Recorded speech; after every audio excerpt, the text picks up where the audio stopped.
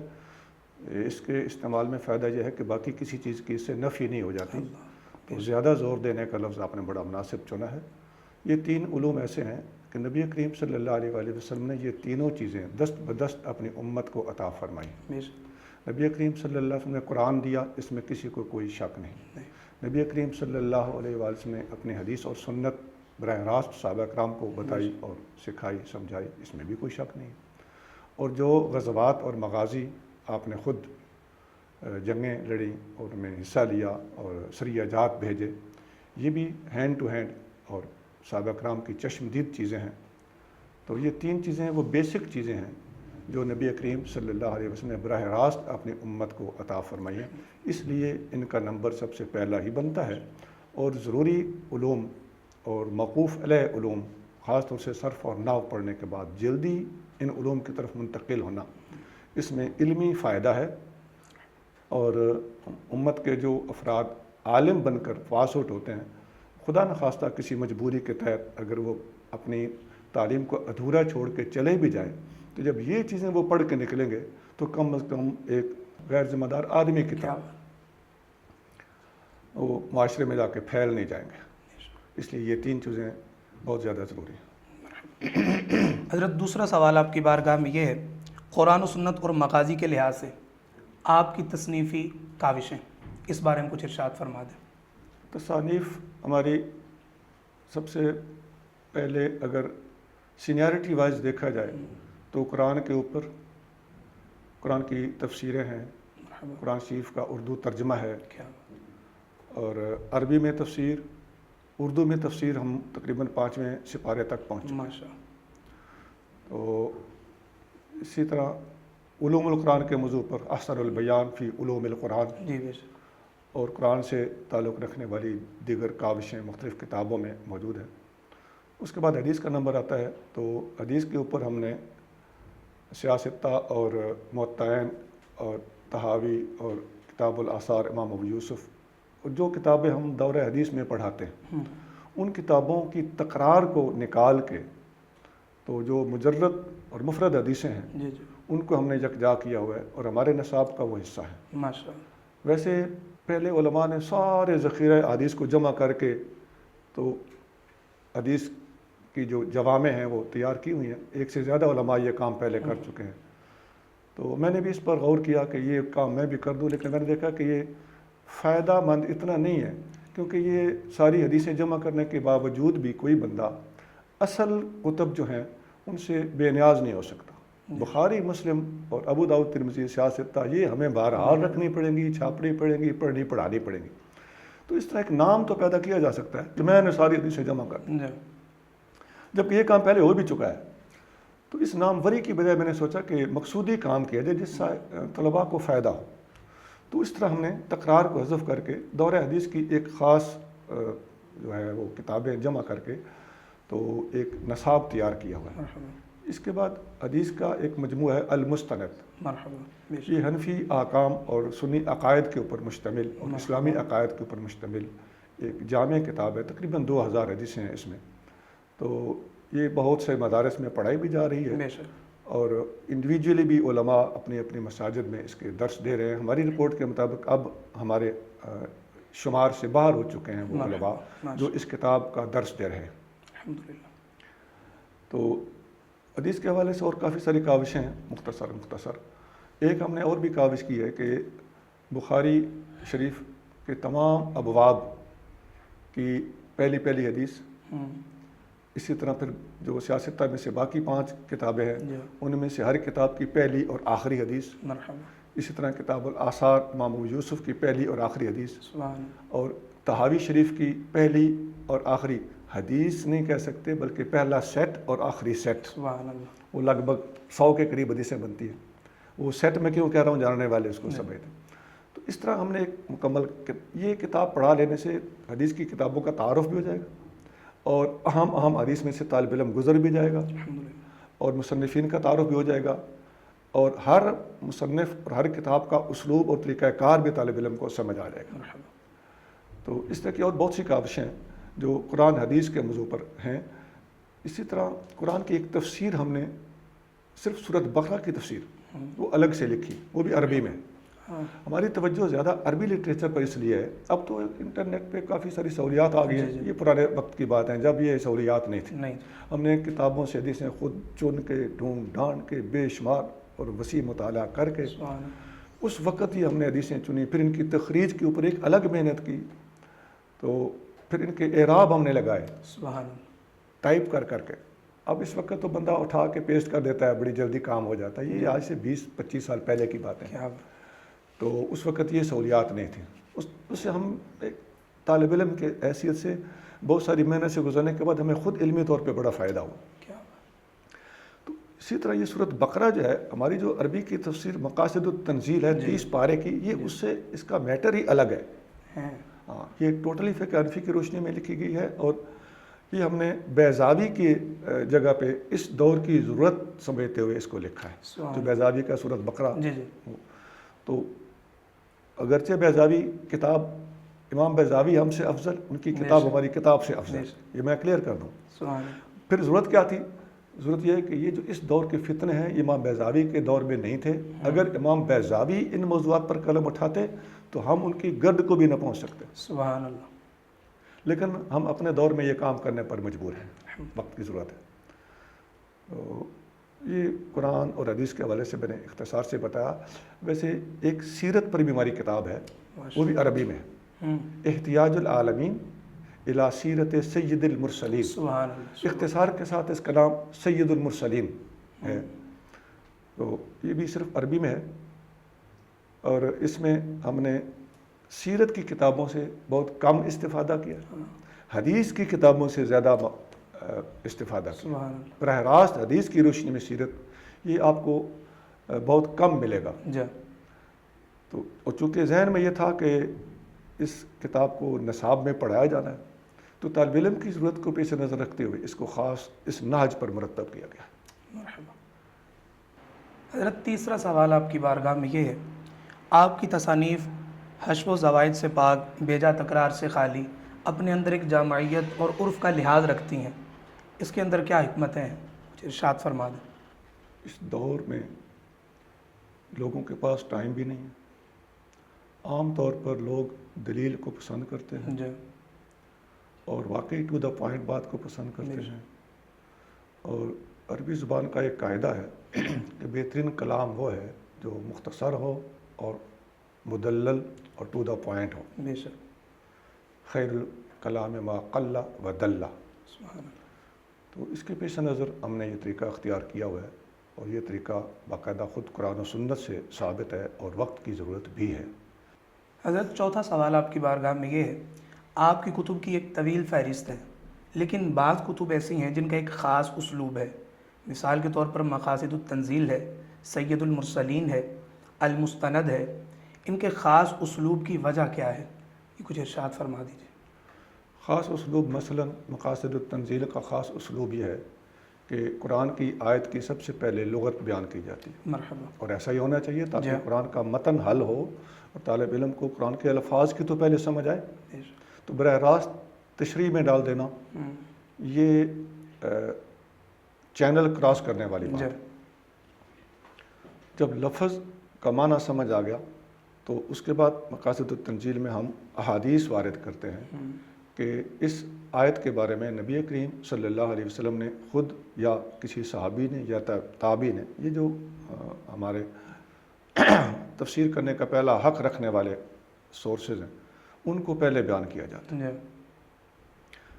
اب اس میں ایک فائدہ یہ بھی ہے کہ قرآن کی تفسیر حدیث میں، حدیث کی روشنی میں، اور حدیث زیادہ سے زیادہ جتنی اس آیت کے تحت حدیثیں ہمیں دستیاب ہوئیں، ہم نے کوشش کی ہے کہ کوئی حدیث رہ نہ جائے. مرحبا. اس کا فائدہ یہ ہوا کہ تقریباً 6000 حدیثیں یہ اس تفسیر کے اندر آ چکی ہیں. سبحان اللہ. یہ کوئی معمولی تعداد نہیں ہے، بے شک. یہ ایک ریکارڈ تعداد ہے. اب اس کا فائدہ یہ ہوگا کہ حدیث کے طالب علم کو قرآن پڑھنے کے ساتھ ساتھ یوں کہہ دیجئے کہ دورہ حدیث بھی آٹومیٹکلی ہوتا رہے. کیا بات ہے. بے شک ہم نے ایسا بھی کیا ہے کہ ایک ہی موضوع پر 2-3 ملتی جلتی حدیثیں، خواہ ان میں وہ تکرار سے بھی محسوس ہو، تھوڑا لفظی فرق ہو، تو طالب علم کو حدیث پر دسترس دلانے کی غرض سے کیا ہم نے وہ حدیثیں بھی یہاں پہ وارد کر دی. بے شک اس کے بعد ہم نے ان میں سے جو فقہی مسائل مستخرج ہوتے تھے ان کو بھی بیان کیا. مرحبا پھر ہم نے بہت زیادہ توجہ اس طرف دی ہے کہ موجودہ دور کے تقاضے اور عقائد اور اس وقت جو اسلام کے خلاف فتنے برپا ہیں ان میں سے کسی ایک بھی فتنے کو ہم نے چھوڑا نہیں ہے، ان کا رد کیا. مرحبا میں نام نہیں لیتا کسی بھی فتنے کا، اب آپ سارے کے سارے فتنوں کو آپ ذہن میں رکھ لیں. ان فتنوں کے خلاف ہماری الگ الگ کتابیں بھی موجود ہیں. جی بالکل الانتہا، اسلام زندہ باد، بے شک اور اس طرح کی کتابیں ہمارے ہر موضوع پر موجود ہیں. تو اس ضمن میں بھی، تفسیر کے ضمن میں بھی ہم نے ان چیزوں کو ملحوظ رکھا. مرحبا پھر اس تفسیر میں جہاں انبیاء علیہ السلام کا ذکر آیا ہم نے ان کے حالات پر الگ چیپٹر قائم کر کے ان کے حالات، وہ جو انبیاء کے قصص بیان ہوتے ہیں ان پر الگ کتابیں ملتی ہیں، وہ ہم نے ساری کمی یہاں اسی کتاب کے اندر پوری کرنے کی کوشش کی ہے. تو یہ اختصار کے ساتھ میں نے بتایا اس کتاب کی 7 کوالٹیز ہیں جو اس کے پہلے گتے کے اوپر باہر لکھی ہوئی، جو اس کے جو مختلف اور مختص قسم کی شانیں ہیں اور فیچرز ہیں. اسی طرح باقی کتابیں بھی ہے، جیسے سورۃ بقرہ کی تفسیر ہے، اس کا مکمل نام ہے جبال الذہب والنقرہ فی تفسیر سورۃ البقرہ. مرحبا تو اس کے اندر بھی یہی چیز ہے، اور اس میں جو بھی کسی آیت کے تحت ہونا چاہیے تھا اور اس کے بارے میں جتنے کچھ اشکالات ہیں یا کسی کو سمجھانے کی ضرورت ہے، ہم نے پوری کوشش کی ہے کہ اللہ کرے لوگوں تک یہ میسج صحیح طریقے سے کنوے ہو سکے. یہ سب سے بڑا ڈفرینس، یا سب سے اس دور کے حوالے سے بات کر رہا ہوں، سب سے بڑا امتیازی وصف ان کتابوں میں یہ ہے کہ ہم قرآن کی تفسیر یا قرآن کی روشنی میں اور حدیث کی روشنی میں اور آثار کی روشنی میں اس کو ترجیح دیتے ہیں، اور پھر ٹو دا پوائنٹ لکھتے ہیں. الحمدللہ. اور پھر یہ ذہن میں رکھتے ہیں کہ طالب علم اگر پڑھے نصابی ضرورت کو محسوس کرتے ہوئے تو اس کی کتاب اور اس کے مطالعے میں کسی قسم کی کوئی کمی نہ رہ جائے. سید المرسلین اور المستند کے اسلوب کے حوالے سے آپ نے پہلے ارشاد فرما دیا. جی مرحبا. 5واں سوال آپ کی بارگاہ میں یہ ہے، اصلاح عقائد، اصلاح اعمال اور رد فتن میں ہماری ترجیحات کیا ہونی چاہیے؟ کن کن امور کو مد نظر رکھا جائے؟ اس بارے میں اصلاحی طور پر کچھ ارشاد فرما دیں. اس میں سب سے پہلے تو اپنے تحقیق کا منہج ٹھیک کیا جائے. مرحبا. ہماری اپنی تحقیق یہ ہونی چاہیے کہ ہم کبھی قرآن حدیث اور اجماع اور جمہور کا دامن نہ چھوڑیں، خاص طور سے عقائد کے معاملے میں. مرحبا. تو قرآن حدیث اجماع یہ تو عقائد ہوں یا فقہ ہو، اور باقی جمہور کے معاملات میں خاص طور سے عقائد میں بھی ہوئی ترجیح ہونی چاہیے، لیکن فقہی معاملات کا تھوڑا سا مسئلہ جدا ہے، میں اس کی تفصیل نہیں بتا رہا، لیکن بہرحال عقائد کے معاملے میں ان 4 چیزوں کی پابندی سخت ضروری ہے. بے شک. تو پہلے تو اپنا آپ مضبوط کیا جائے.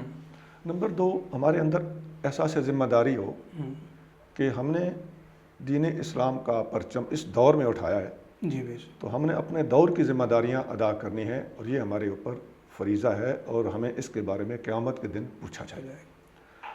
اس کے بعد یہ ہے کہ ہم جب یہ کام کرنے نکلیں تو ہماری نظر اندر اور باہر دونوں سطح پر ہونی چاہیے. اسلام کے اندرون کے معاملات کچھ ہیں، کچھ بیرونی معاملات ہیں.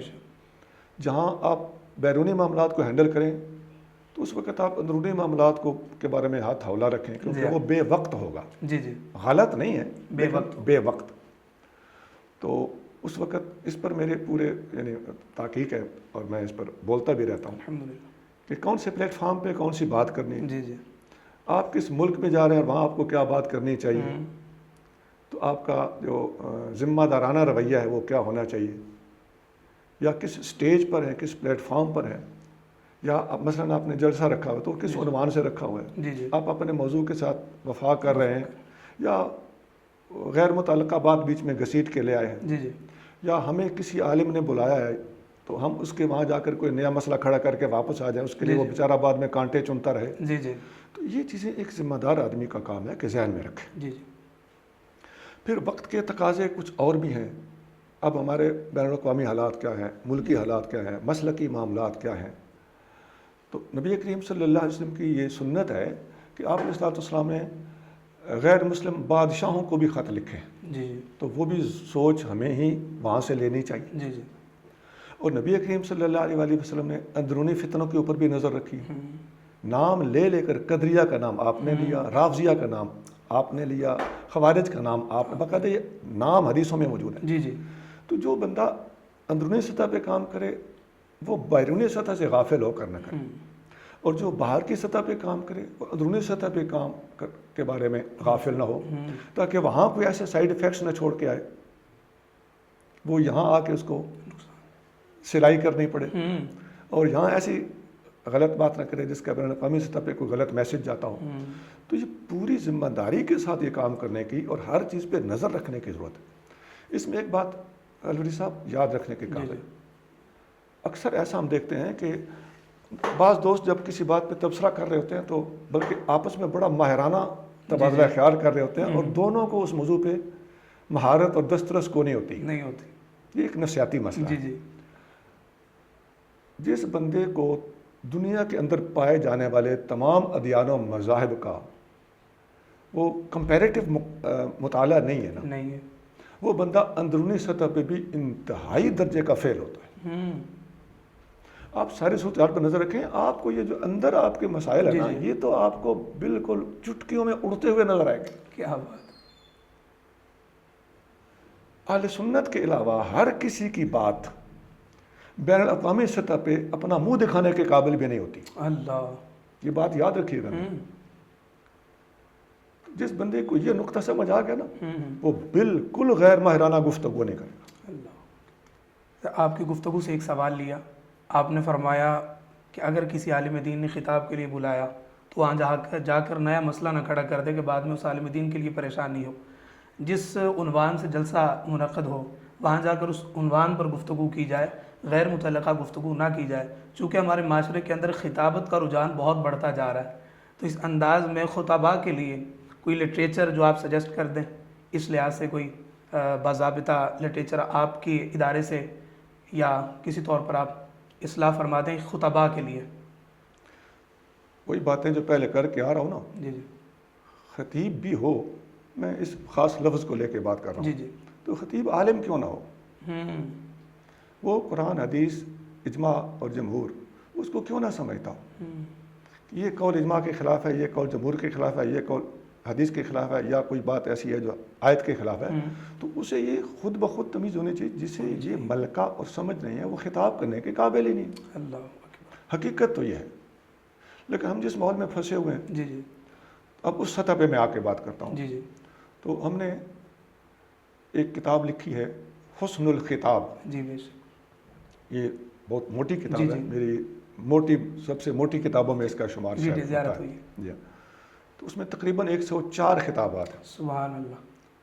اور اس میں ہم نے یہ جو آج کل کے مروج طریقے ہیں ان سے ہٹ کے وہ خطابات جو وقت کی ضرورت کے مطابق ہمیں محسوس ہوئے وہ اس میں دیے ہوئے، اور اس میں بھی بالکل کوئی یہ صرف واقعات، صرف کرامات، اور اس کے چونکہ ماحول اب ایسا ہے نا، بھئی واقعات بالکل درست، اگر سند کے ساتھ واقعہ صحیح بیان ہوا ہے بالکل اس کو بیان کرنے میں کوئی حرج نہیں، میں یہ نہیں کہہ رہا کہ اس میں حرج ہے، جی اور کوئی شعر موقع کی مناسبت سے فٹ کرنا اس میں بھی حرج کوئی نہیں، جی جی لیکن روایات جھوٹی ہوں یا اشعار فضول اور غیر ضروری یا کثرت سے وارد کیے گئے ہوں تو اس چیز سے اجتناب کرنا چاہیے۔ جی جی تو ان چیزوں کو مد نظر رکھتے ہوئے ہم نے باقاعدہ ریفرنسز کے ساتھ اور تخریج کے ساتھ اور اعراب اور زبر زیریں لگا کر اور صحیح ترجمے کے ساتھ اپنی طرف سے یہ کتاب مرتب کرنے کی کوشش کی ہے۔ ہم مانتے ہیں کہ ہم سے علاوہ بہت سے لوگوں نے اس موضوع پر لکھا ہے، لیکن یہ بھی ایک طالب علمانہ کاوش ہے، اللہ کرے منظور ہو جائے۔ آمین۔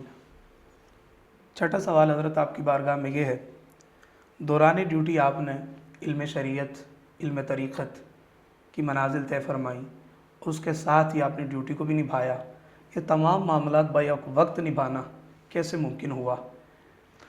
اس کا ایک جواب تو وہی ہے جو ہر بندہ دیتا ہے جی جی کہ اللہ کی توفیق سے ہوتا ہے، الحمدللہ۔ اور اس کا یہ مطلب نہیں چونکہ ہر بندہ دیتا ہے تو یہ جواب کوئی ناقص ہے، یہ جواب ہے ہی بڑا زبردست۔ جی جی دوسری بات یہ ہے کہ اسباب کی حد تک اگر بات کروں تو عمر تھی، جی صحت تھی، الحمدللہ۔ ایسے محکمے میں میری ملازمت تھی کہ ہمارے پاس ٹائم بھی ہوتا تھا۔ اچھا ہمارا محکمہ ایک پڑھا لکھا محکمہ ہے، جی جی اور اس میں ہمیں جو فرصت کے اوقات ہوتے تھے وہ مل جاتے تھے، جی تو بلکہ ہمارے محکمے میں تعلیم اور پڑھائی کو بڑا پسند کیا جاتا تھا، حتیٰ کہ ہمیں ہماری تنخواہ بھی بڑھا دی جاتی تھی اگر کوئی زیادہ پڑھ لیتا تھا تو۔ جی جی تو اس لیے ہمیں یہ موقع ملا، اللہ نے ہمیں توفیق دی۔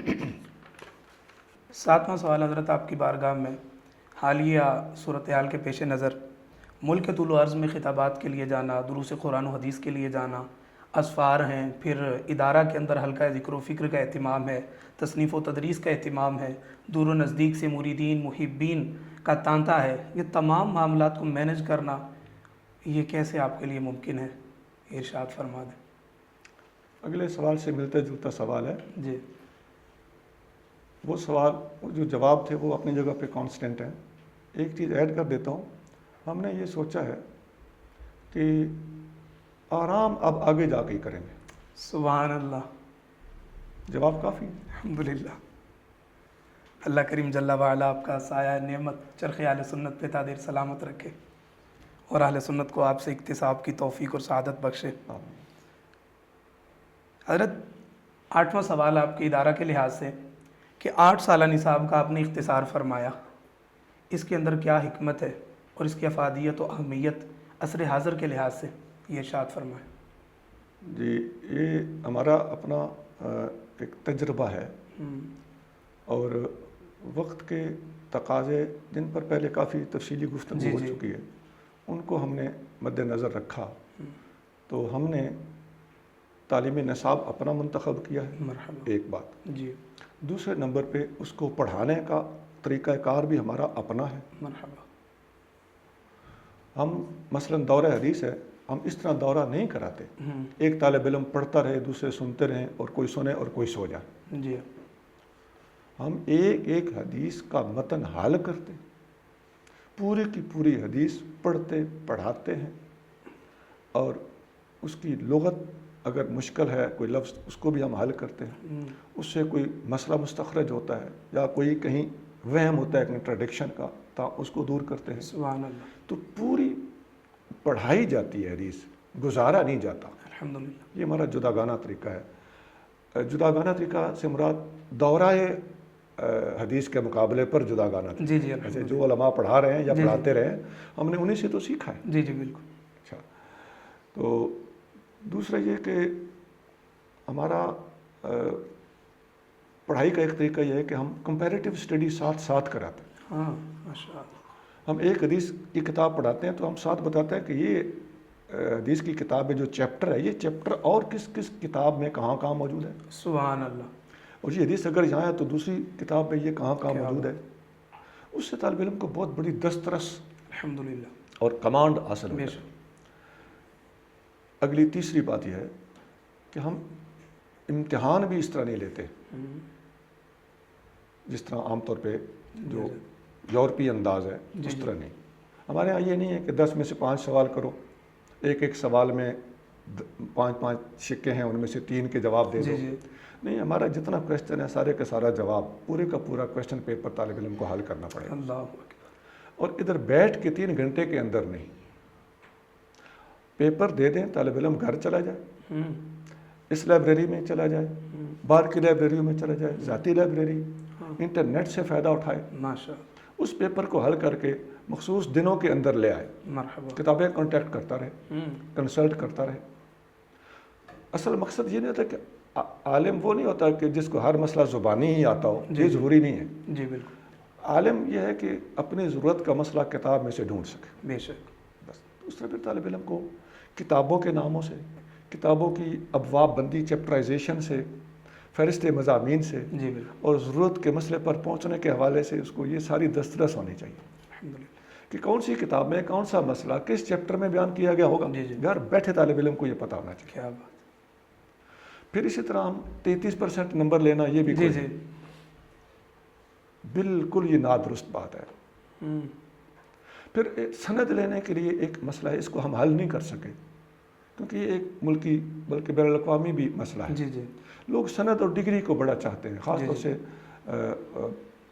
جو سرکاری ملازمین ہیں ان کے ذہن میں یہ بات بیٹھی ہوئی ہے کہ مثلاً پی ایچ ڈی ہے، ہم نے دیکھا ہے جی جی ڈھکا رہنے دیں جی یہ بات، حتیٰ کہ اب جامعۃ الازہر ہمارا بہت اچھا ادارہ ہے، اس کا بڑا اچھا ریکارڈ ہے ماشاءاللہ، اللہ تعالیٰ برکتیں دے، اور یہ میں نے پہلے کلیئر کیا ہے کہ ہم کو، لیکن اس وقت وہاں بھی صورتحال اس بغول تے کچھ نہ پھول والی صورتحال، جی جی جی نہیں پھولتے، بہت بڑا نام ہے لیکن معذرت خواہ ہوں، جی بالکل، ایک احساس کمتری ہے جو ہمارے یہاں پایا جاتا ہے، ایسا کوئی بات نہیں ہے، وہاں جو ٹھیک ہے وہ ٹھیک ہے، جو ٹھیک نہیں ہے ہم اس سے معذرت کریں گے۔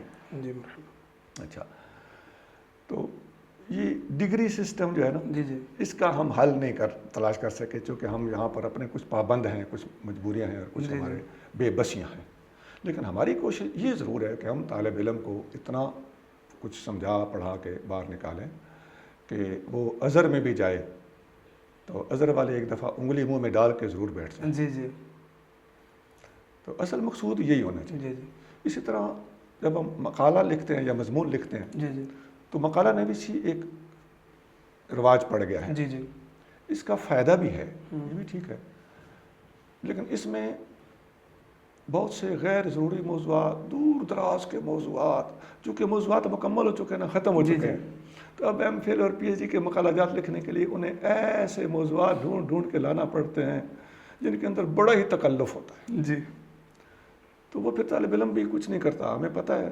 طالب علم اپنے گائیڈ سے کچھ پوچھ لیتا ہے، جی جی کچھ دوستوں سے سجے کھبے نقل مار لیتا ہے، کبھی کبھی کسی فارغ بندے کو جب دیکھتے ہیں یا یہ بندہ اس موضوع پر کچھ ہمیں گائیڈ کر سکے گا تو اس کے پاس پہنچ جاتے ہیں، اس میں ہوتی وہ نقل اور پکڑ دھکڑی ہے، جی جی تو وہ کوئی مہارت اور کچھ نہیں ہوتا، لیکن بہرحال کچھ پرسنٹ فائدہ ہے، فائدے سے خالی یکسر تو نہیں ہے، جی جی لیکن حق ادا نہیں ہوتا۔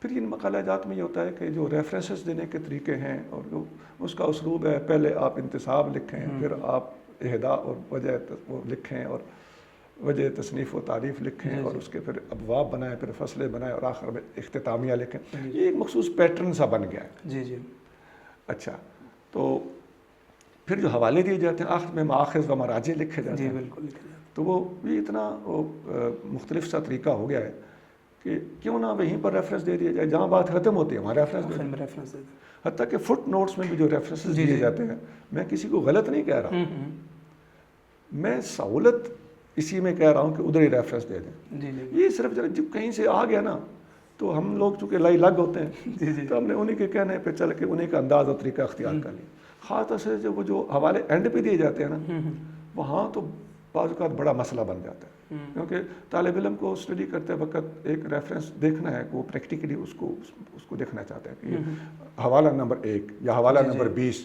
اب حوالہ نمبر 20 پہ پہنچنے کے لیے یہاں اسے انگلی رکھنا پڑے گی، اور کتاب کے اینڈ پہ یا اس چیپٹر کے اینڈ پہ، اکثر ماخذ اور مراجع چیپٹر کے اینڈ پہ ہوتے ہیں، اب وہ چیپٹر کا اینڈ کہاں ہے، ادھر انگلی رکھی ہوئی ہے، وہ چیپٹر کا اینڈ ڈھونڈ رہا ہے دوسری انگلیوں کے ساتھ، کتاب کے اینڈ پہ ہو تو پھر بھی کچھ آسانی ہے، جی جی چیپٹر کے آخر میں، چیپٹر کے آخر میں ایک امتحان بنا رہا ہے۔ اچھا، اگر نمبر لگانے میں کاتب سے غلطی ہوگی نا، 20 کو اس نے 21 لکھ دیا، ساری ترتیب ڈسٹرب ہو گئی، اللہ، تو وہ آگے نا وہ کیرم بورڈ کی کائنز کی طرح وہ حوالہ آگے شفٹ ہوتا چلا جائے گا۔ تو یہ میں مختصر سا بتا رہا ہوں، میرے پاس اس پر بہت زیادہ تجربہ ہے، تو یہ خیر کوئی اتنا بڑا کوئی گناہ بھی نہیں ہے کہ اس پر ہم اتنی زیادہ تنقید کریں، لیکن یہ میں سوچ رہا ہوں کہ بتا رہا ہوں کہ ہم اپنی سوچ کے مالک ہوں، جہاں اپنی سوچ چاہیے وہاں ہم استعمال نہیں کرتے، اور جہاں ہمیں باقاعدہ اگلوں کا پابند رہنا چاہیے وہاں ہم آزاد خیال ہو جاتے ہیں، بڑی خرابی ہے۔ مقالہ جات کے لحاظ سے آپ نے فرمایا کہ طالب علم مقالہ خود لکھتا ہے، دائیں بائیں سے لائبریریز میں جاتا ہے، ایون کہ اب تو حالات اس حد تک آ چکے ہیں کہ سجے کھبے سے پکڑ دھکڑ کر کے مقالہ مکمل کیا جاتا ہے، لیکن ہمارے ہاں ایک اور رواج پڑتا جا رہا ہے کہ باضابطہ سوشل میڈیا پر اشتہارات آتے ہیں کہ مقالہ نگاری کے لیے ہم سے رابطہ کریں، مقالہ لکھوانے کے لیے ہم سے رابطہ کریں۔ وہ طلباء جنہوں نے 7 سال 8 سال درسیات پڑھی ہوئی ہوتی ہیں وہ بھی ایک سہولت دیکھتے ہوئے ان سے رابطہ کرتے ہیں، ان کو چند ہزار روپے دے کے نہ موضوع دیکھا، نہ اسلوب دیکھا، نہ مواد دیکھا، وہ تیار شدہ کاپی مقالے کے ان سے لے لیتے ہیں۔ اس کے نقصانات پر کچھ ارشاد فرما دیں۔ یہ اس کا سارا سبب سندوں کے پیچھے پڑنا، جی جی اس کا بڑا سبب تو یہ ہے۔ بے شک۔ تو سب سے پہلے تو اس کی اصلاح کی جائے، طالب علم کا علم جو ہے نا اس کو ٹیسٹ کیا جائے، سند اس کے پاس ہو یا نہ ہو۔ ابھی یہ جتنی آپ دیکھ رہے ہیں کہ پی ایچ ڈی کی اعزازی سندیں بھی مل جی رہی ہیں۔ جی جی مل رہی ہیں۔ اب اس پہ آپ خود تبصرہ کر لیجئے گا یا لوگ خود اس پہ تبصرہ کر لیں۔ جی جی اس کا ما لہو اور ما علیہ، یعنی اس کا فائدہ اور نقصان جی جی اور اس کے اوپر تبصرہ کرنا، جی جی ذرا ماہرانہ رائے لوگ خود بخود دیں تو سمجھ جائیں گے۔ جی۔ میں ماہرانہ رائے ایک خاص جی جی جی پس منظر کے پیش نظر کہہ رہا ہوں۔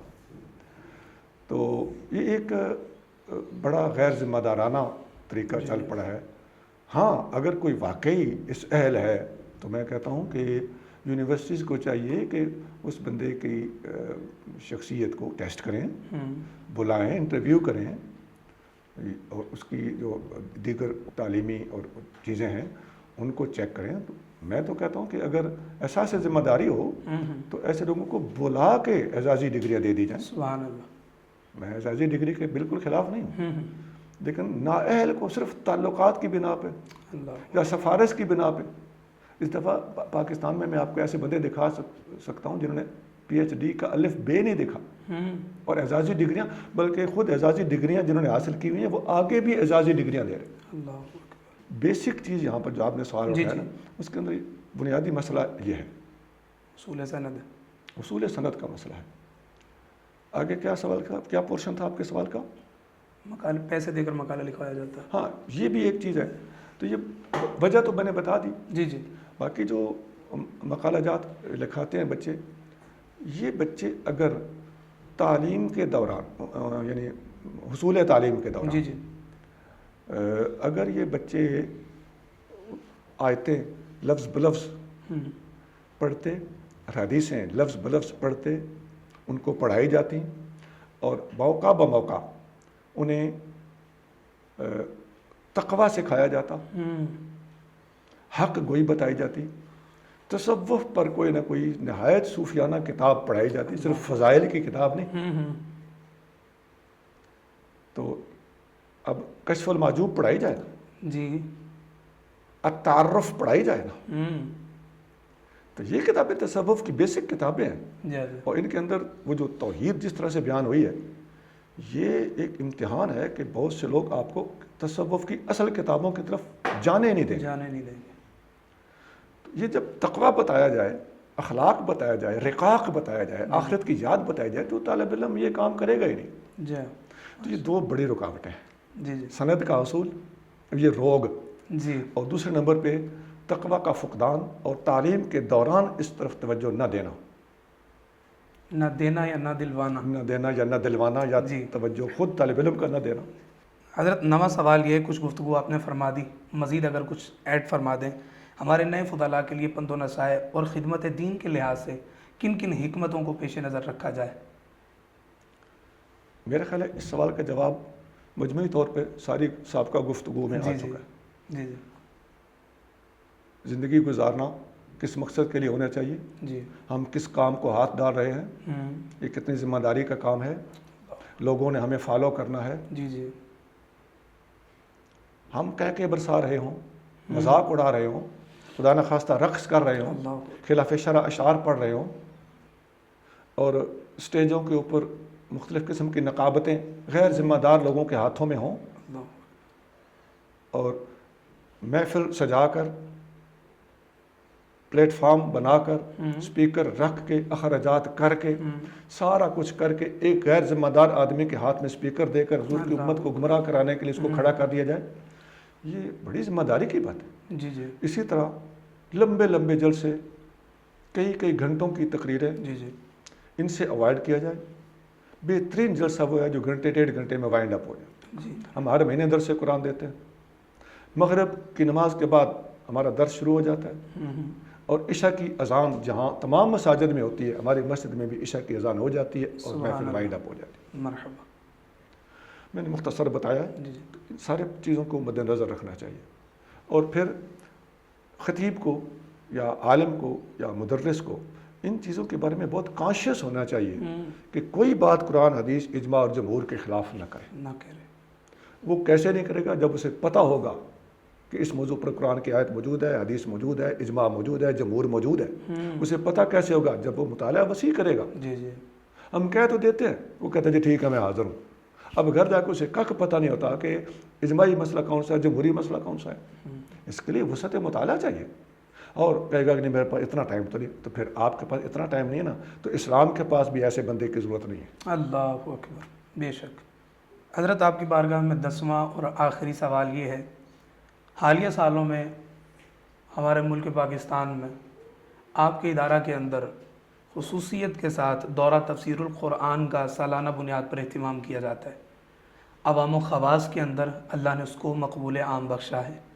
اس دورہ کی افادیت اور اہمیت بیان فرما دیں. نیز یہ بھی ارشاد فرمائیں کہ اگر اہل سنت کے دیگر مدارس میں، دیگر مراکز میں اس دورہ کا اہتمام کیا جائے تو جو صاحب دورہ کروائیں ان کے لیے کن کن امور کو پیش نظر رکھنا ضروری ہے، اس بارے میں کچھ ارشاد فرما دیں. دورہ تفسیر مجھے صحیح تعداد یاد نہیں کہ کتنی بار کرا چکا. سبحان اللہ. دوسری بات یہ ہے کہ دورہ تفسیر میں بعض جگہ ایسا ہوتا ہے، میں لفظ بعض بول رہا ہوں، بعض جگہ ایسا ہوتا ہے کہ 4-5 سپارے پڑھا دیے جاتے ہیں اور سند دے دی جاتی ہے. یہ طریقہ ہمیں پسند نہیں ہے. ہم جب بھی پڑھاتے ہیں 30 کے 30 پارے پڑھاتے ہیں. سبحان اللہ. اور اس دورہ تفسیر کی طرف ہمارا رجحان صرف ایسا نہیں ہے کہ ہم کوئی دورہ حدیث نہیں کراتے اور دورہ تفسیر کراتے ہیں. دورہ حدیث بھی جس طرح مجھے دورہ تفسیر یاد نہیں کتنی بار کرا چکا ہوں، اسی طرح مجھے دورہ حدیث بھی یاد نہیں کہ میں کتنی بار کرا. ماشاء اللہ. ویسے حضرت کوئی فگر اندازاً صحیح یاد نہیں ہے. سبحان اللہ.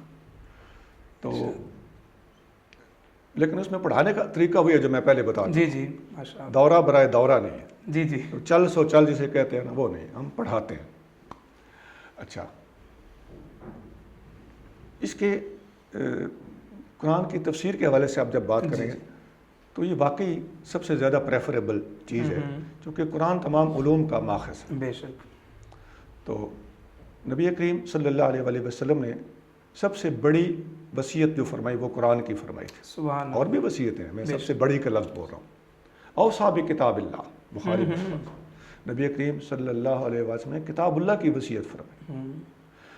سیدنا علی مرتضیٰ رضی اللہ تعالیٰ عنہ روایت کرتے ہیں کہ نبی کریم صلی اللہ علیہ وسلم سے میں نے پوچھا یا رسول اللہ جب فتنے ہوں گے تو ان میں سے نکلنے کا طریقہ کیا ہے؟ حضور نے فرمایا قرآن.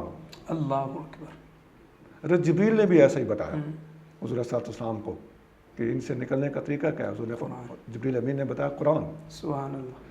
تو اس لیے ہاں قرآن کی تفسیر حدیث کی روشنی میں کی جائے اور اجماع اور جمہور کی روشنی میں، یہ ایک بڑی مستقل چیز ہے جو ساتھ کے ساتھ رہنی چاہیے. الحمدللہ. اس طرف جب ہم توجہ دیں گے تو اس کا بہت بڑا فائدہ یہ ہوگا کہ جتنے اس وقت معاشرے میں خرابیاں ہیں، خاص طور سے یہ جو اس دور کے اندر مسائل کھڑے ہوئے ہیں، ان میں سے اکثر فتنے اس لیے ہیں کہ ان کو فتنہ کھڑا کرنے والے نے خود قرآن نہیں پڑھا ہوا، اللہ یا اس پر دسترس نہیں ہے، یا وہ قرآن کے قریب کسی کو جانے بھی نہیں دیتا. تو آپ میرا اشارہ سمجھ گئے کہ مخصوص طبقہ ہے وہ قرآن سے بالکل باغی ہے. تو ان لوگوں نے یہ مسئلے زیادہ کھڑے کیے ہوئے ہیں اور وہ قرآن کے لفظوں کے اندر وہ اوٹ پٹانگ اپنی طرف سے کچھ مکسیشن کرتے ہیں. جی جی. کہ اللہ تعالیٰ پناہ عطا فرمائے. آمین. تو یہ تفسیر کے دور اس کی طرف زیادہ توجہ دینے کے میں نے کچھ موٹے موٹے اسباب آپ کو بتائے ہیں.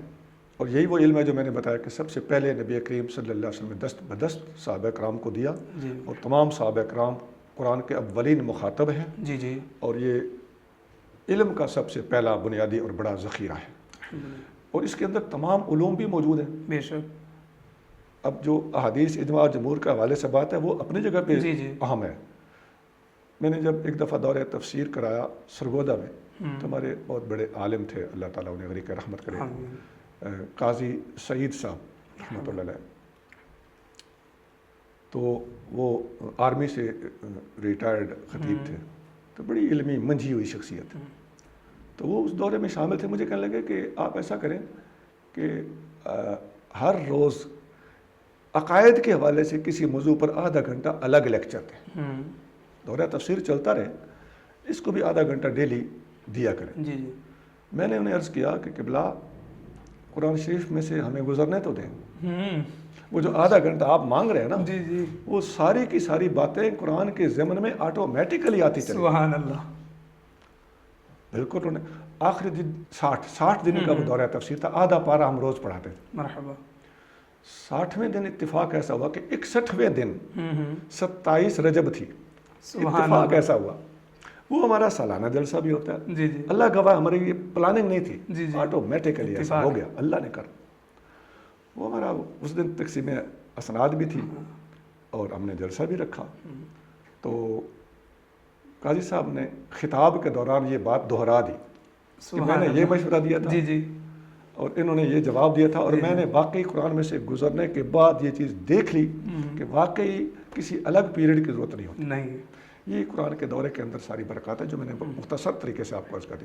باقی رہ کہ دوسرے علماء جو دورہ تفسیر کراتے ہیں, اس ضمن میں پہلی گزارش تو یہ ہے کہ وہ علماء مجھ سے بہتر ہیں. وہ اللہ کرے ان کے پاس کوئی ایسا نقطہ ہو جو مجھے وہ بتائیں تو میں ان کے حکم کی یا مشورے کی تعمیل کروں اور اپنے کام میں بہتری لا سکوں. جی جی. پہلی بات تو یہ ہے. دوسرے نمبر پہ اگر کوئی مجھ سے ہی پوچھنا چاہے تو میں کنجوسی بھی نہیں کرتا. میری سمجھ کے مطابق ایک تو دورہ تفسیر کی طرف توجہ دی جائے, توجہ بھی تو کم ہے نا. نمبر 2, جب دی جائے تو انہی اصولوں کے مطابق دورہ تفسیر کرایا جائے کہ قرآن, حدیث, اجماع, جمہور, ازدہ منکر, رب تو دور. رب تو دور. اور حضرت اسی ضمن میں یہ سوال اگر کروں تو آپ کیا ارشاد فرماتے ہیں کہ دورہ تفسیر القرآن کا آغاز آپ نے کسی شخصیت کو دیکھ کر یا کسی شخصیت سے متاثر ہو کر اس کا آغاز کیا؟ اس کے بارے میں. جذبے اللہ تعالیٰ عطا کرتا ہے. بے شک. یہ میں نے آزمایا, میری بات مان لینا. جی جی. یہ کسی کے بس میں ہی نہیں. بے شک. میں نے جب اپنے اندر کی تلاشی لی تو مجھے یہی سمجھ آئی میرا کچھ نہیں. میں عاجزی کے طور پہ نہیں کہہ رہا. جی جی. بالکل یہ کچھ کرم کی باتیں ہوتی ہیں. اللہ. دین کا جذبہ, احساس ذمہ داری, غیرت ایمانی, یہ خدا داد چیزیں. دوسرے نمبر پہ میرے استادوں نے مجھے جس طرح پڑھایا, میں نے ایک 2 2 3 3 آیتیں کر کے پڑھا ہے قرآن شریف. سبحان اللہ. میرے استاد حضرت مولانا محمد فضل احمد صاحب رضوی رحمۃ اللہ علیہ, انہوں نے مجھے قرآن پڑھایا اور میں گھر جاتا تھا تو چلے میں مبالغے سے بچنے کے لیے 10 تفسیریں کہہ دیتا ہوں. 10 تفسیریں کم از کم 10 تفسیریں. جی جی. میرا خیال ہے 15 ہوتی تھی. جی جی. لیکن چلے میں 10 پہ اکتفا کرتا ہوں.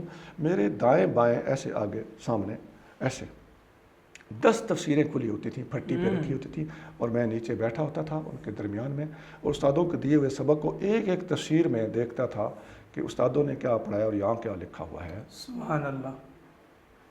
ماشاء اللہ. تو جب یہ آپ اس طرح پڑھیں گے تو آپ کے اندر خود بخود ایک شوق اٹھے گا پڑھنے کا, پڑھانے کا, عمل کرنے کا, عمل کرانے کا. اور اس پر بہت کچھ ہے. شارٹ کٹ آگے چلیں. الحمدللہ تعالیٰ علی احسانہ DOD اسٹوڈیو کے پلیٹ فارم سے ہمارا آج کا سیگمنٹ مکمل ہوا. ہم قبلہ سیدی و سندی مرجع المحققین شیخ الحدیث و تفسیر علامہ پیر سائیں غلام رسول قاسمی صاحب دامت برکاتہ العالیہ آپ کے صمیم قلب سے شکر گزار ہیں کہ آپ نے کمال کریمی فرمائی اور ناچیز کی درخواست پر وقت عطا فرمایا. دعا گو ہیں اللہ کریم جل وعلا حضرت کی خدمات اپنی بارگاہ میں قبول فرمائے, مزید توفیقات عطا فرمائے, اور حضرت کے صدقے اللہ کریم جل وعلا ہمیں خدمت دین و سنیت کی توفیق عطا فرمائے. آمین بجاہ سید المرسلین صلی اللہ تعالی علیہ وآلہ وسلم. والسلام مع الاکرام.